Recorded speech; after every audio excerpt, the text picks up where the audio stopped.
Le prince Désir et la princesse Mignonne par Jeanne-Marie Le Prince de Beaumont.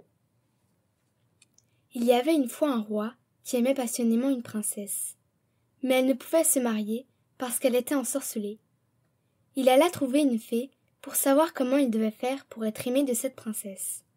La fée lui dit « Vous savez que la princesse a un gros chat, qu'elle aime beaucoup. Elle doit épouser celui qui sera assez adroit pour marcher sur la queue de son chat. » Le prince dit en lui-même « Cela ne sera pas fort difficile. » Il quitta donc la fée, déterminé à écraser la queue du chat, plutôt que de manquer à marcher dessus. Il courut au palais de la princesse. Minou vint au-devant de lui, faisant le gros dos, comme il avait coutume. Le roi leva le pied, mais lorsqu'il croyait l'avoir mis sur la queue, Minou se retourna si vite qu'il ne prit rien sous son pied. Il fut pendant 8 jours à chercher à marcher sur cette fatale queue, mais il semblait qu'elle fût pleine de vif-argent, car elle remuait toujours. Enfin, le roi eut le bonheur de surprendre Minou pendant qu'il était endormi, et lui appuya le pied sur la queue de toute sa force. Minou se réveilla en miaulant horriblement. Puis, tout d'un coup, il prit la figure d'un grand homme, et regardant le roi avec des yeux pleins de colère, il lui dit « Tu épouseras la princesse, puisque tu as détruit l'enchantement qui t'en empêchait, mais je me vengerai. Tu auras un fils qui sera toujours malheureux, jusqu'au moment où il aura compris qu'il a le nez trop long. Et si tu parles de la menace que je te fais, tu mourras sur le champ. » Quoique le roi fût fort effrayé de voir ce grand homme, qui était un enchanteur, il ne put s'empêcher de rire de cette menace.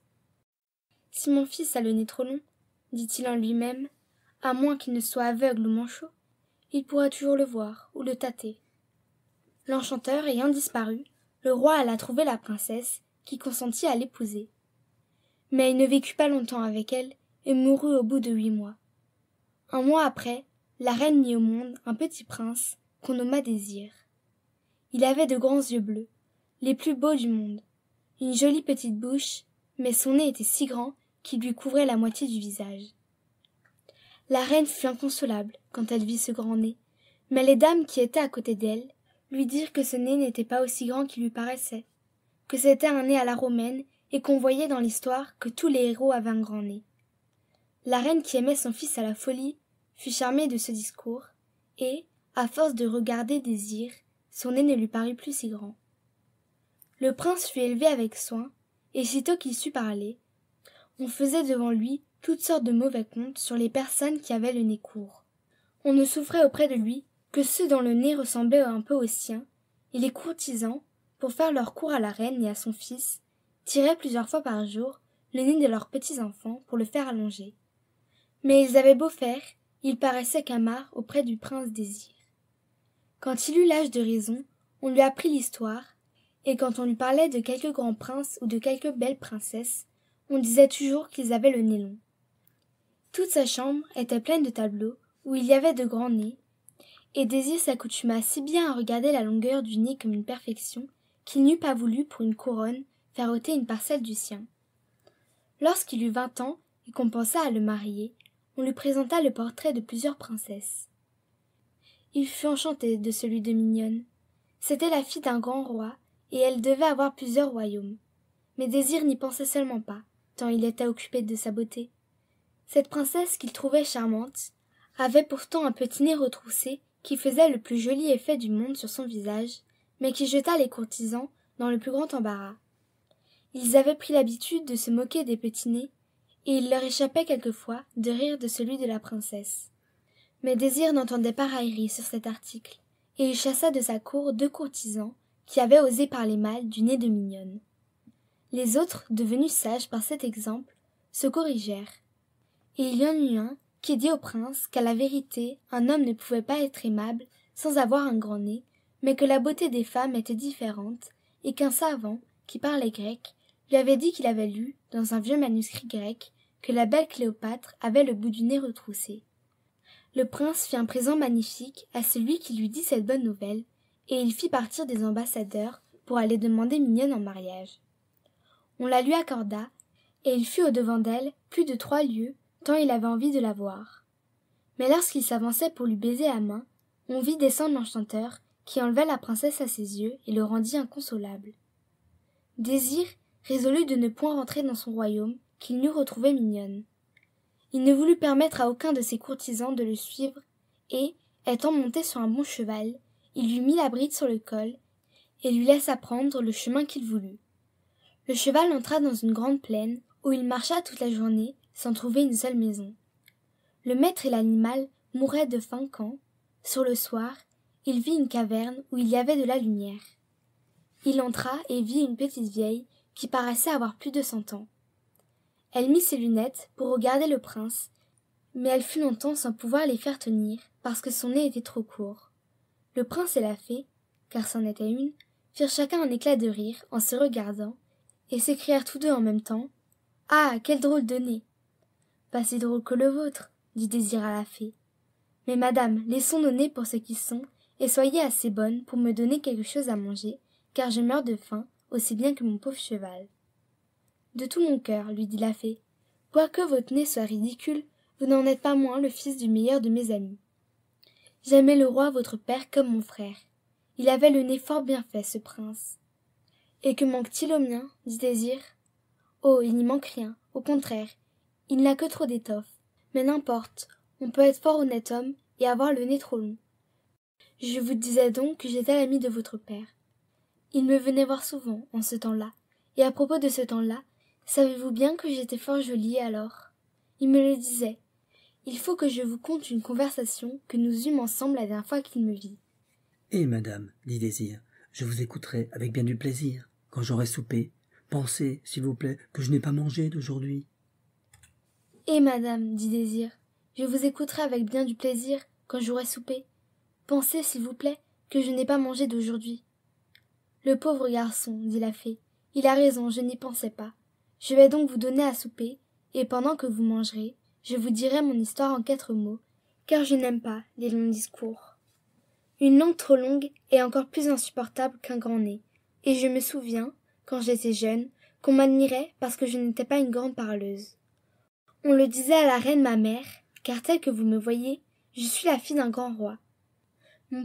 Votre père mangeait quand il avait faim, lui dit le prince en l'interrompant. Oui, sans doute, lui dit la fée, et vous souperez aussi sans tarder. Je voulais juste vous dire seulement que mon père, et moi, je ne veux rien écouter que je n'ai à manger, dit le prince qui commença à se mettre en colère. Il se radoucit pourtant, car il avait besoin de la fée, et lui dit. Je sais que le plaisir que j'aurai en vous écoutant pourrait me faire oublier la faim. Mais mon cheval, qui ne vous entendra pas, a besoin de prendre quelque nourriture. La fée se rengorgea à ce compliment.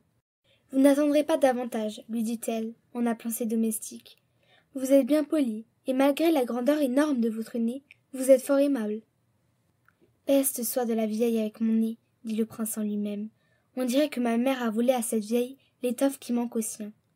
Si je n'avais pas besoin de manger, je laisserais là cette babillarde qui croit être petite parleuse.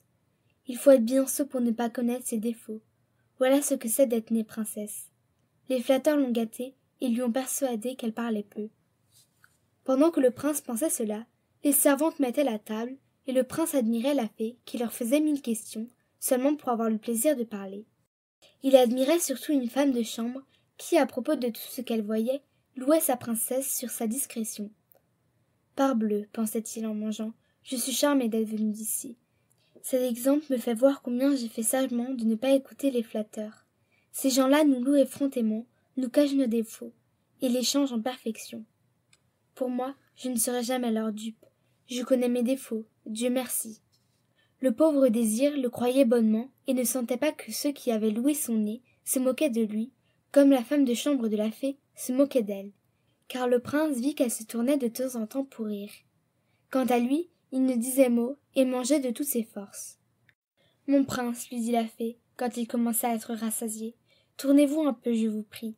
Votre nez fait une ombre qui m'empêche de voir ce qui est dans mon assiette. » Ah ça, parlons de votre père. J'allais à sa cour dans le temps qu'il n'était un petit garçon, mais il y a 40 ans que je me suis retirée dans cette solitude. Dites-moi un peu comment l'on vit à la cour à présent.